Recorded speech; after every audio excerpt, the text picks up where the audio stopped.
When you look at whether that's projectors or DV LEDs, quite frankly, what are the IT and the AV managers looking for when it comes to the total cost of ownership for these things? Is it because there's no more lamps, because that's 100 years ago and I'm that old. Do you remember that? We used to keep bulbs in the cupboard. Yeah, well, no, not anymore. But you have not lived until you've had one of those blow up in your hand. Yeah.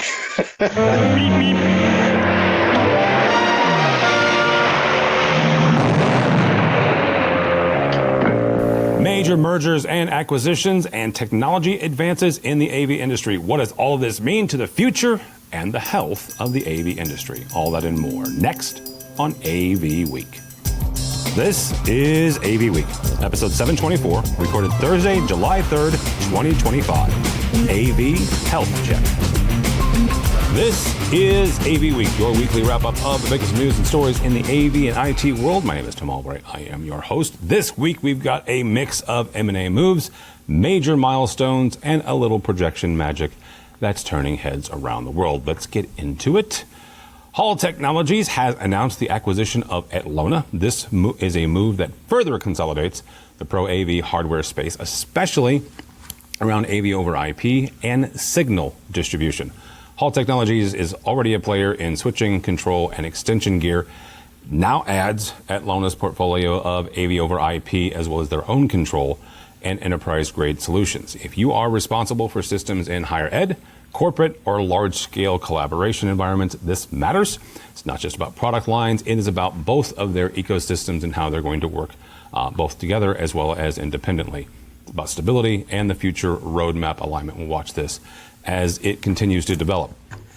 Audinate, the company behind Dante, has acquired Iris Technologies. Iris specializes in software solutions for media networking. Let me say that again. Iris specializes in software solutions for media networking. This move is apparently part of Audinate's long-term plan to go beyond hardware and into scalable cloud and software-driven AV infrastructures. This means better integration for AV control, more flexibility across devices, and likely even more seamless Dante Domain Manager features down the road.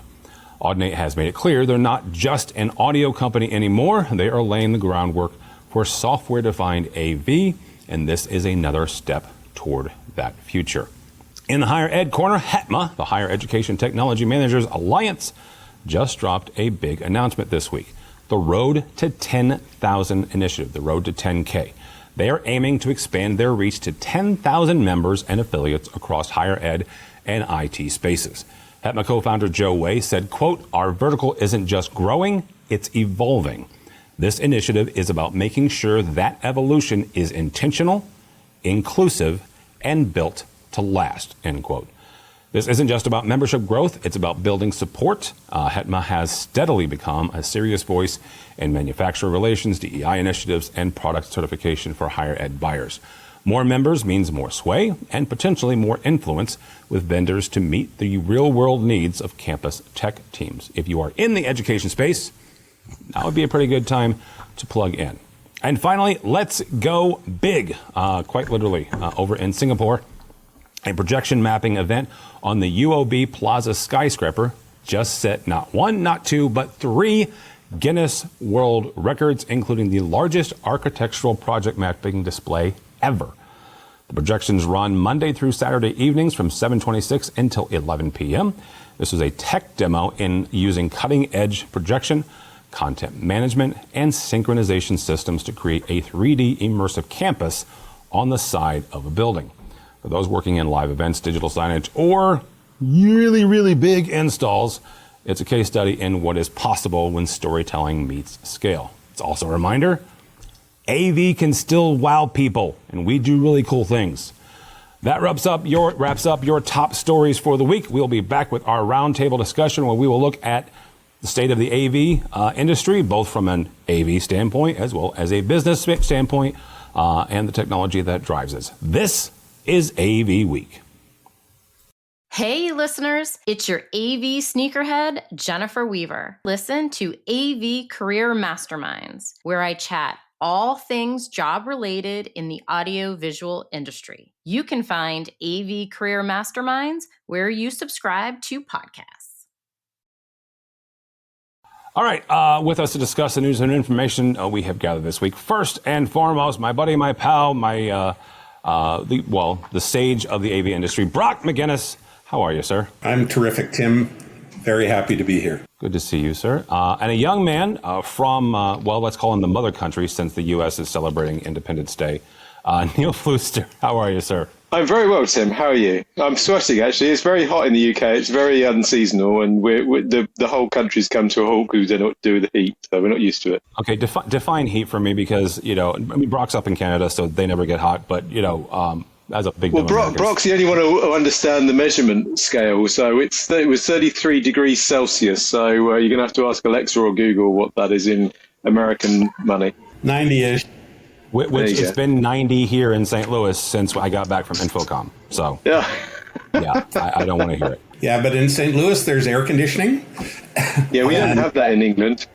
We still walk around with bowler hats it's like Mary Poppins here. We all walk around in bowler hats going chim chimney and call blimey governor. Yeah, so everyone thinks of London that way. So. And no air conditioning. Here I am heading over there, and you guys don't have air conditioning. I think I should have looked at that. You're very welcome. All right. We've got a couple things to hit this week. I did this story last week in the newscast, but 26 North has agreed to acquire what is being called a controlling stake in AVI-SPL from Marlin Equity Partners.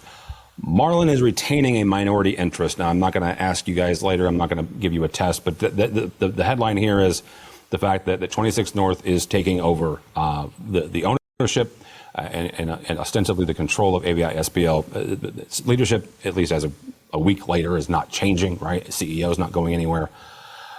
SPL, we all know, it's a global phenomenon, 70 offices worldwide. They've got a ton of Fortune 100 companies. They've got their own back-end remote support system, all that kind of stuff. The question here is, what does this look like, and what does this mean both to the industry as well as to the folks that are in the front lines, the IT and the AV managers?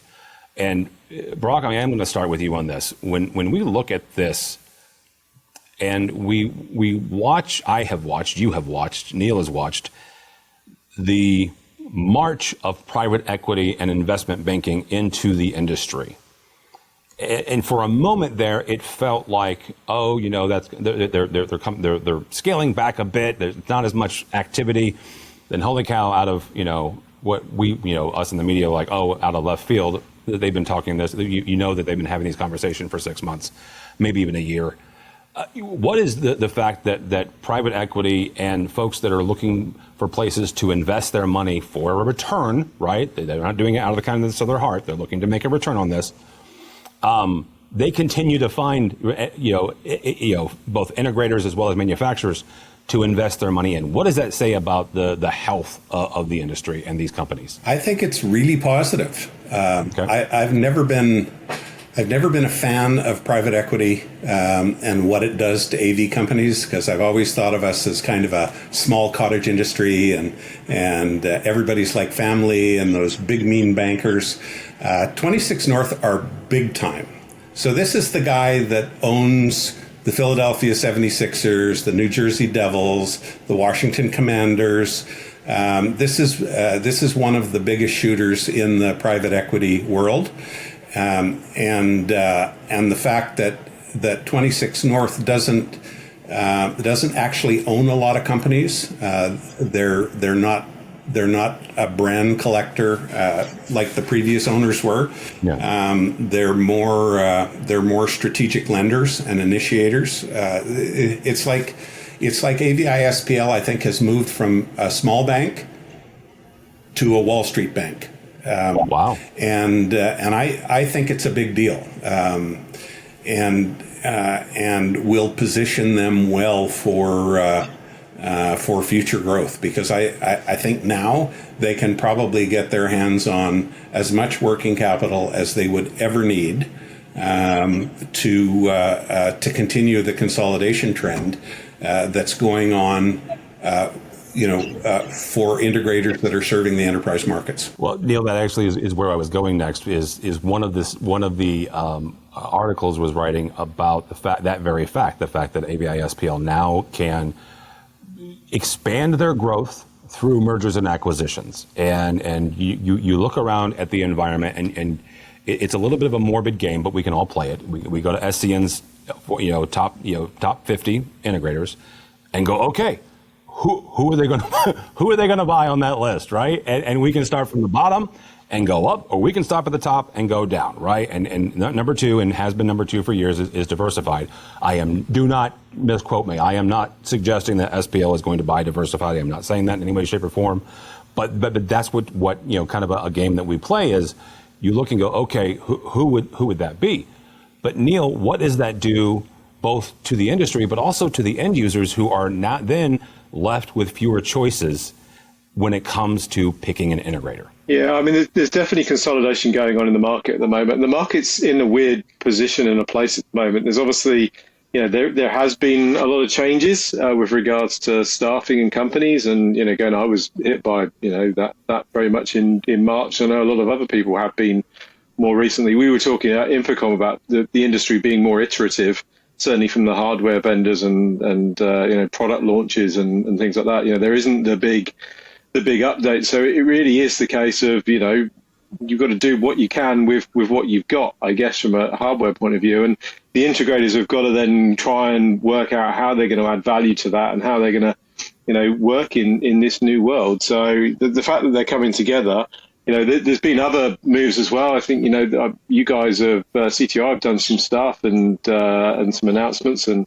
obviously, who's going to be next to try and consolidate that, I think there's definitely going to be some more consolidation. There's always going to be the small players, the niche players, the startups that are going to be there and able to do that. But I think if you are a blue chip company, you'll want someone that's got ISO 9001 and 2702 and all of those accreditations, and will be able to back that up with a security policy. And, again, from a US point of view, that's probably they want Fed support and UCAPL and JITIC and all that kind of stuff. And you can't bankroll that stuff if you're a small little startup organization, because it costs a lot of money to go through those processes and to get that level of accreditation these big companies want, with all the threats and the security and stuff like that. So, hopefully that, this will flow some money in, and it will allow them to differentiate themselves to be, a real player in that space and give themselves a differentiation. I'm hoping they're going to obviously invest it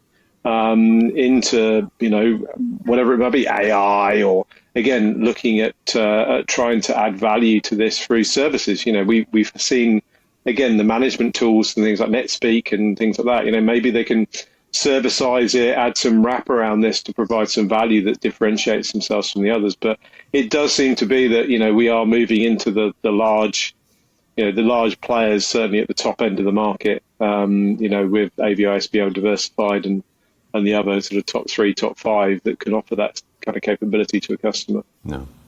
Brock, before I get off this, talk for a second about the differences between the startups versus the bigger players, because one of the things that happens when let's say a smaller medium company gets acquired by a bigger player, you're going to have folks that are going to join up and sign on, and absolutely, I'm in it for the ride. Let's all welcome our new bosses.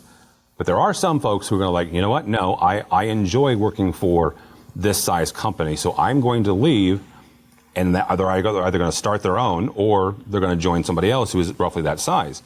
What is the advantages and disadvantages of those two vastly different sized companies?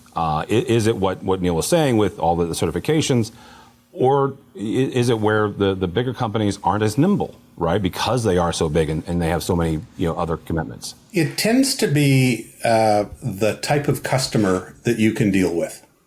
Okay. Right. If as an employee you like doing huge financial institution projects and rolling out 150 rooms a week, and being part of just a mammoth wave, and providing that enterprise level of service, then you're going to fit right in.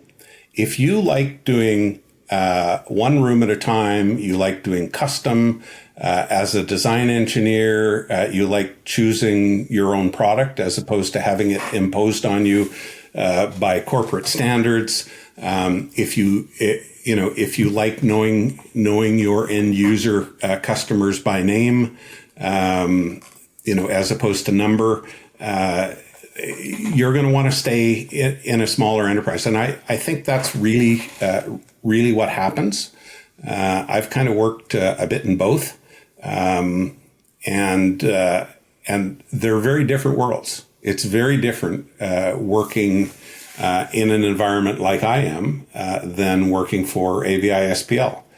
We get people coming to us who didn't fit in well at AVI-SPL or Diversified, and they poach a lot of our people because typically they can pay better, or they have all of these advancement schemes and HR stuff and things that a smaller business doesn't offer. So tends to come down to the personality of the individual. Okay, all right.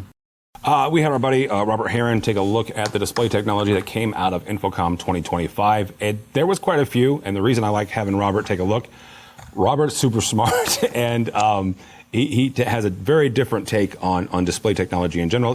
Just if you're not familiar with Robert Heron, go look him up on Wikipedia, because he calibrates displays for fun, right? That's what he does.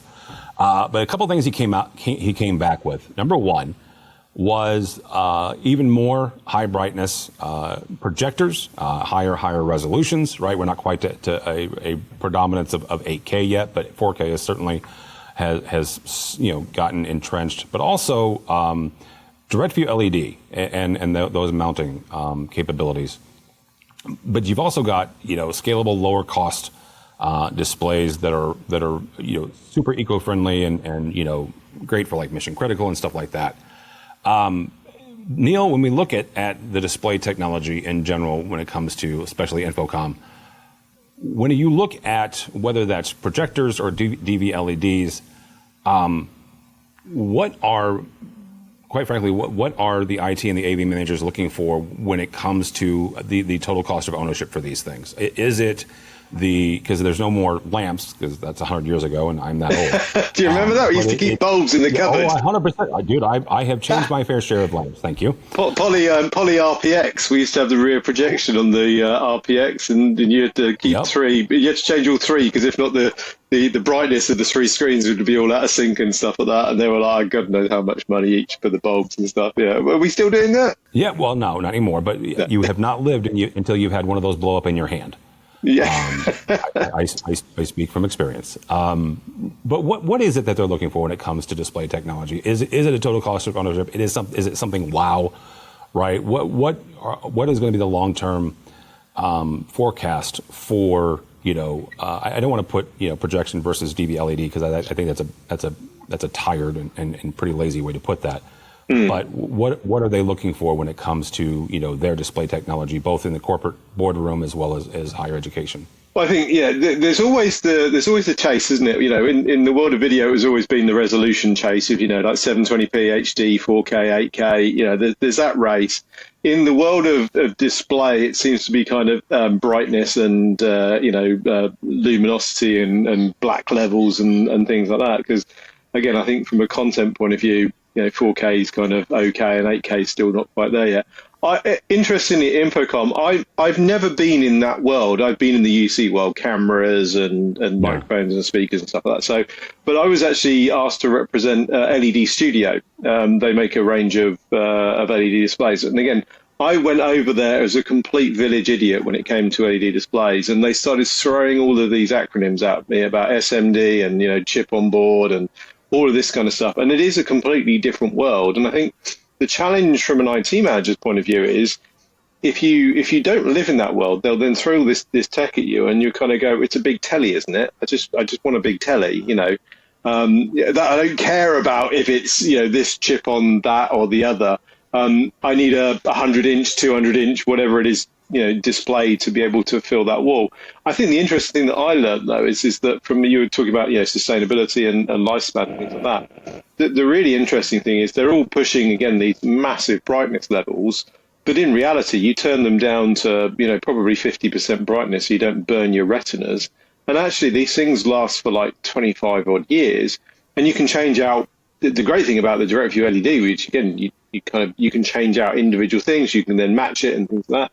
But the thing, again, I didn't kind of work out, because I asked the stupid question of like, well, where's the sweet spot or the tipping point between like LCD, traditional TV, and an LED? And you know, why would I go for one versus the other? And the interesting thing is, obviously, when you want to try and get one in a lift, because you can't get more than 120 inch or 108 inch or whatever in a typical goods lift. But the fact that these things come in kind of kit form, and you can throw them up on the wall with a lovely mount and put them up there, and that you can get to a 0.7 pitch on them now, that gives you the level of resolution and detail and stuff. They really have, again, come of age. And I would say really eye-opening to me to spend some time with LED Studio and understand exactly how these things work. And I think the price points also come down to a point that's making them more cost effective. The problem with projection's always been that, you know, you'd have to have a darkened room.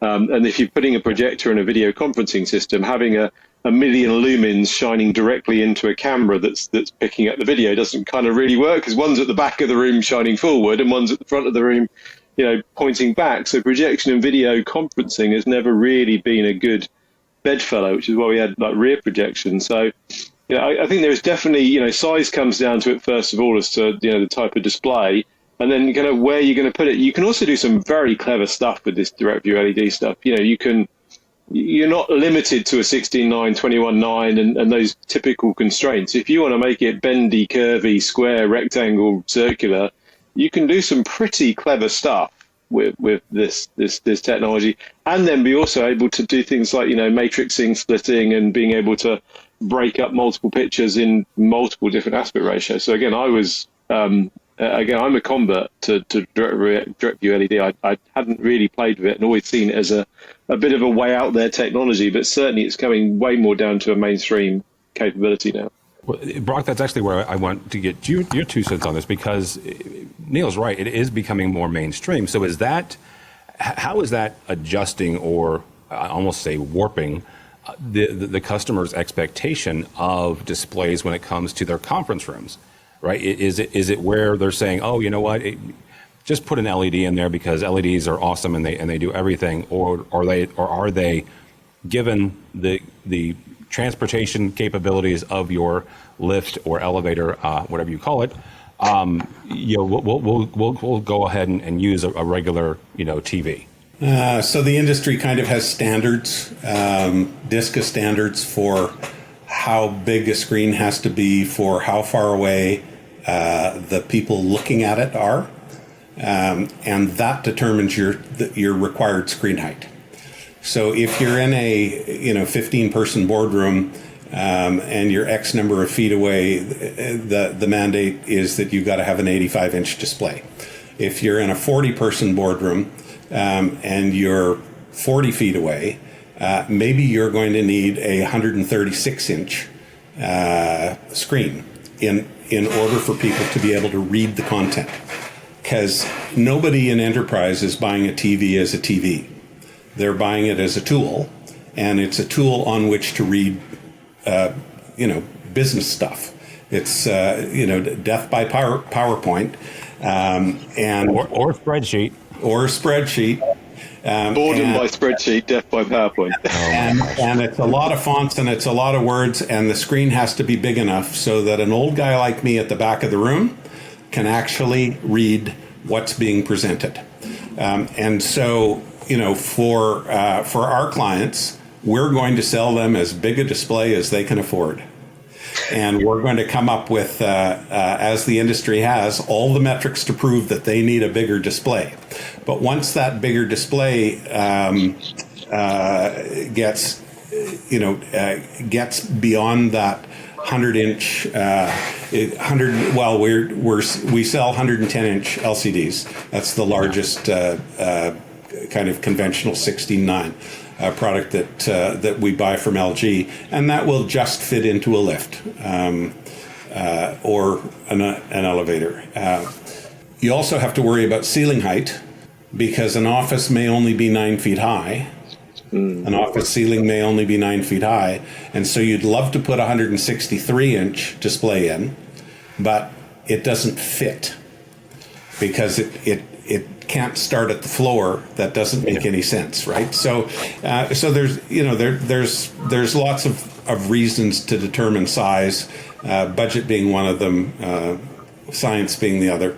I love the idea of bezel-less 32:9 as well, though. That's from a video conferencing, traditional point of view, where you've got your video on one side and the content on the other side. Being able to do that bezel-less 32:9, that's a really nice sweet spot for for LED. And that's fairly common now. The twin 110s or twin 136s, depending on the size of the room, side by each. But don't tell people that they last 25 years, because that's a terrible business model. I do not want to have to wait another 25 years to sell them something new.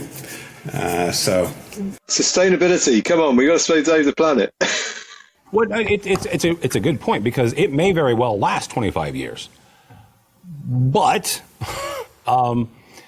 let's say you sell them a 1080 and it's going to last 25 years. In 25 years, you're not going to want to look at a 1080 display, whether it's DV LED or OLED or plasma or whatever. But why?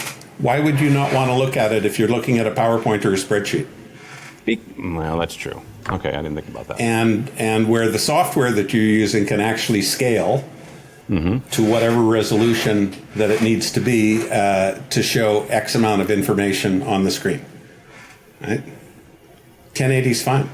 1080 is not fine.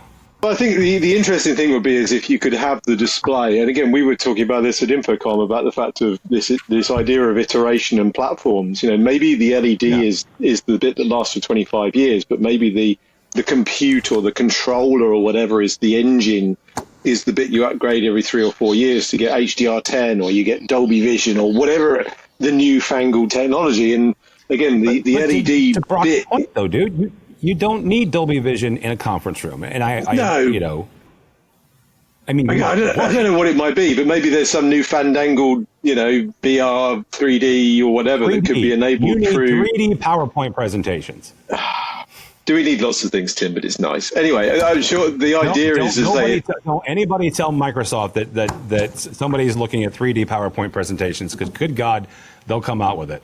But again, hopefully, if the actual LED bit or the large bulk of it can last for a long time, but we can upgrade the engine or iterate the engine behind it, it certainly makes it a lot more environmentally friendly to ship these things around and gives customers a better protection on investment. And again, whether that's I don't know what technology is going to be around in 3, 5, 10 years, but again, if we can do it iteratively by upgrading the compute or the controller or the engine, that seems to me a lot easier and better than ripping and replacing 136-inch whatever out of the room and putting a new one in.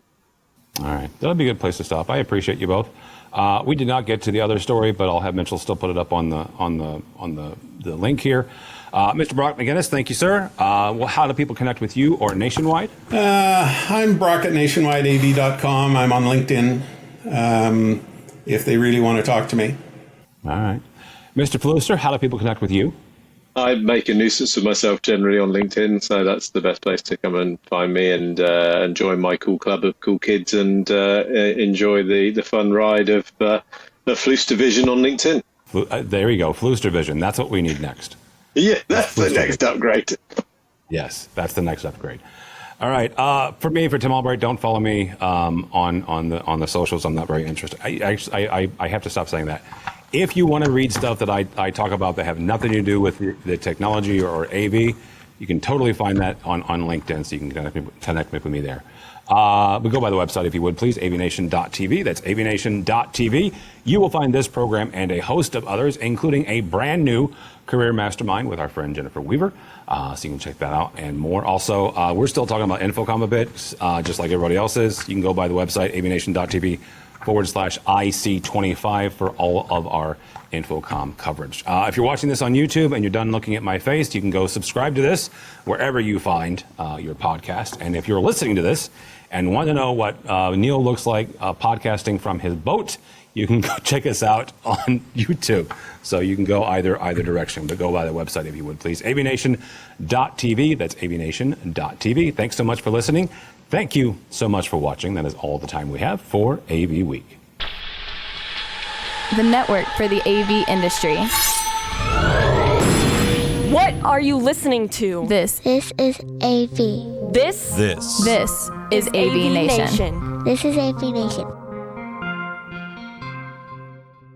Hi, this is Jennifer Goodyear and Erica Carroll from the Women in AV podcast, where we are encouraged by the incredible stories of women in AV. Listen in on fun, empowering conversations as we chat with inspiring women, breaking barriers and creating their own path in the industry. Check out Women in AV on avnation.tv or wherever you get your podcasts.